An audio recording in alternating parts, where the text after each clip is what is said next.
जब पहले बिल आ रहा था तब आप लोगों ने मांग की, तुरंत उसको जेपीसी में भेज दिया गया।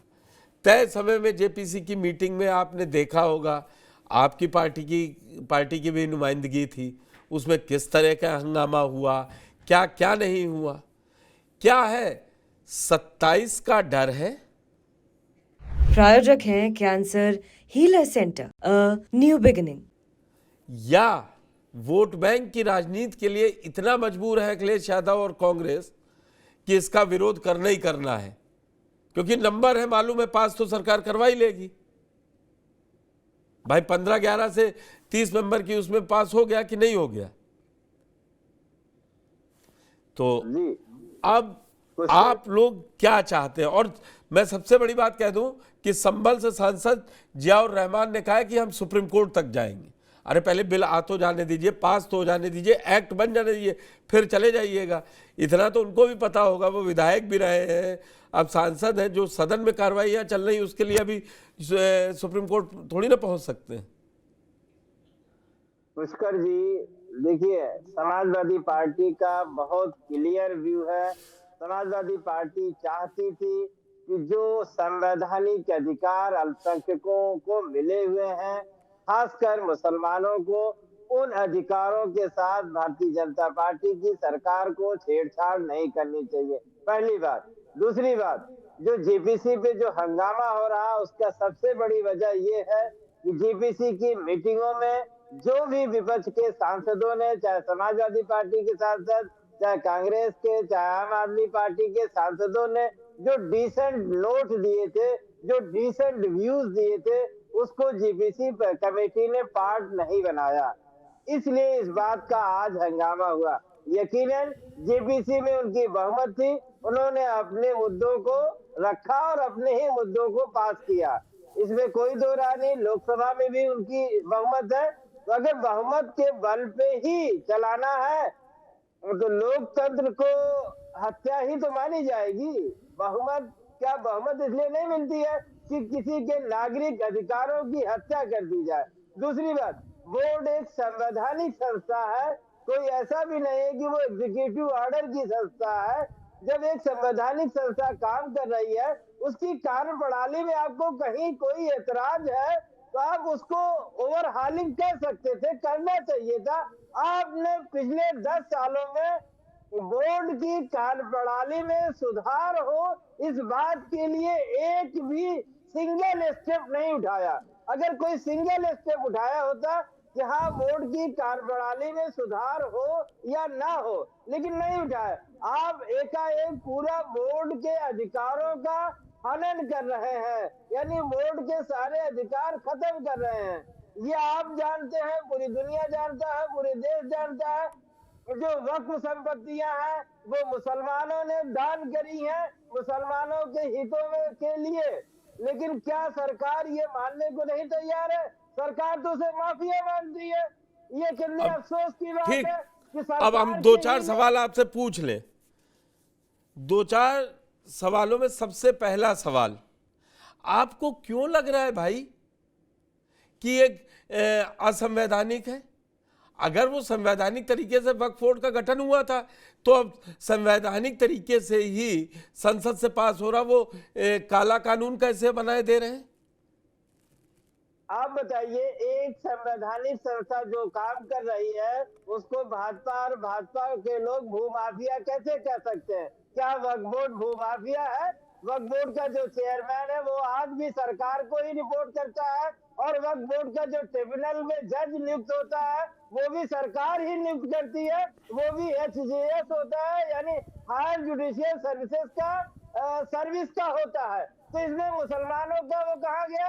मुसलमानों को तो सिर्फ उस बोर्ड के जो एक्ट में उनके जो संपत्तियां हैं उसे संरक्षण दिया गया है। हम उसके ट्रांसपेरेंट होने में कोई शिकायत हमें नहीं है। सरकार क्या खुद घर में जमा कर ले रही है? सरकार अपने पास लिए ले रही सारी संपत्ति, और 10 साल में दुगनी कैसे हो गई? तो सरकार उस बात को क्यों आजम भाई सुनिए, जौनपुर से आप आते हैं, उत्तर प्रदेश में सबसे ज्यादा वक्फ संपत्तियां हैं। आपको मालूम है अच्छा, वक्त में संपत्तियां दी गई थी तो क्या दो बड़े आधार रखे गए थे, आपको मालूम है या मैं फिर से बताऊं? नहीं, हमें मालूम है। और वक्त फिर संपत्तियों का क्या ये ईमानदारी से जितनी वक्त संपत्तियों से पैसा आ रहा है उस पे अलग अलग जिले में गुंडे बदमाश कब्जा करके कमाई कुछ कर रहे हैं और दिखाया कुछ जा रहा है? तो क्या और उसका एक रास्ता यही बचा था कि उसकी शक्तियों का हनन कर दिया जाए? क्या हनन किया उसके गया? और रास्ते थे। मैं इसीलिए पहले विपक्ष को पूरा मौका दे रहा हूं। हनन क्या किया गया है, जरा मुझे बताइए। को बदल लेते और जुडिशियल सर्विसेज के जो अधिकारी आते हैं उनसे मीटिंग करते। तमाम ऐसे चीजें हैं जिससे समस्या का हल निकाला जा सकता था। अरे भाई, आप फिर वही बात है, उस सरकार में वो जीत क्या है कि समाजवादी पार्टी और कांग्रेस आई है। तो क्या हम उनको लोकतंत्र और संविधान? अरे आप ये बताइए, वक्फ बोर्ड में कमियां है कि नहीं है? कमियां है कि नहीं है? क्या कमियां हैं? कमियां का मतलब ये नहीं है तो अभी तक किस सरकार ने ये कदम उठाया? कर दे।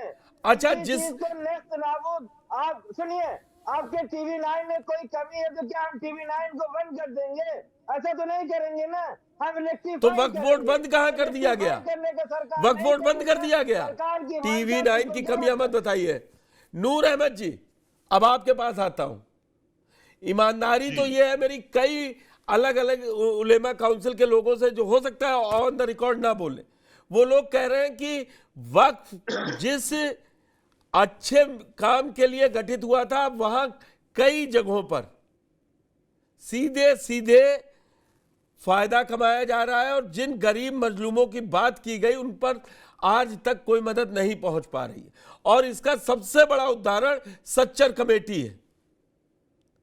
अगर वक्फ से जमीन बोर्ड में जो जमीन आई थी उससे जो पैदाइश हो रही थी तो वो पढ़ाई लिखाई अच्छे कामों के लिए, मुस्लिम समाज के लोगों के लिए उसका था, तो वो जब नहीं पूरा हो रहा, और कई एग्जाम्पल ये भी है कि वक्फ की जमीन दब गई है जो नहीं छूट पा रही है, और कई एग्जाम्पल ऐसे भी हैं जो किसी दूसरे की जमीन थी, क्योंकि वहां पे मस्जिद बन गई या कोई काम यूज में जो आ गया वो वक्फ वाले काम में, तो वो वक्फ बोर्ड की हो गई जमीन। ऐसा कैसे होगा भाई? लखनऊ में 2 एग्जाम्पल है, बरेली में 3-4 एग्जाम्पल है, और आप ज्यादा बता देंगे जी। पुष्कर चौहान जी, बात यह है कि वक्फ बोर्ड में कमियां वाकई हैं। उलमा काउंसिल के लोगों ने या जिन उलमा ने या जिन जिम्मेदारों ने आपसे कहा है ये गलत नहीं है, कमियां हैं। सच्चर कमेटी हो या रंगाना पिछड़ा आयोग हो, उसने अपनी रिपोर्टें जो सौंपी हैं उसको हमने पढ़ा है, बहुत बारीकी से देखा है।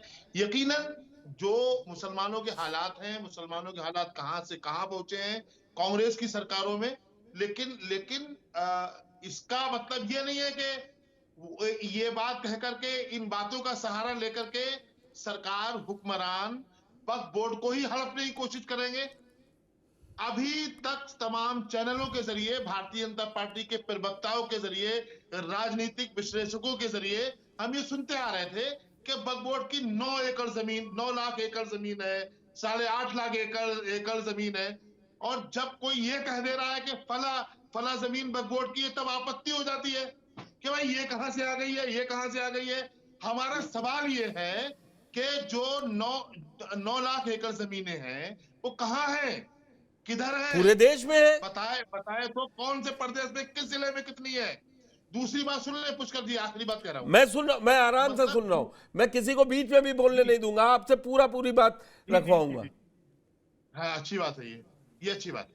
मैं ये कह रहा हूं कि जब वहां जो सदस्य है, एक नूर अहमद अजहरी नहीं, कोई और आम व्यक्ति नहीं, जो जनप्रतिनिधि हैं, जो जनता के सेवक हैं, जो चुन करके आए हैं और जो जेपीसी का हिस्सा है, उनका यह आरोप है कि जेपीसी में जो पहले तय हुआ था उसको माननीय चेयरमैन श्री जगदम्बिका पाल जी ने बदल दिया है।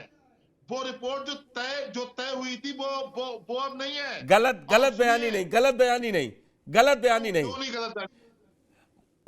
गृह मंत्री अमित शाह ने, सुन लीजिए मेरी बात, ये जी जी जी बताएं। किस जेपीसी के चेयरमैन के पास अधिकार है वो किसका डिसेंट नोट रखे किसका नहीं रखे, पहली बात। सुना है दूसरी मैंने, बात सुना है।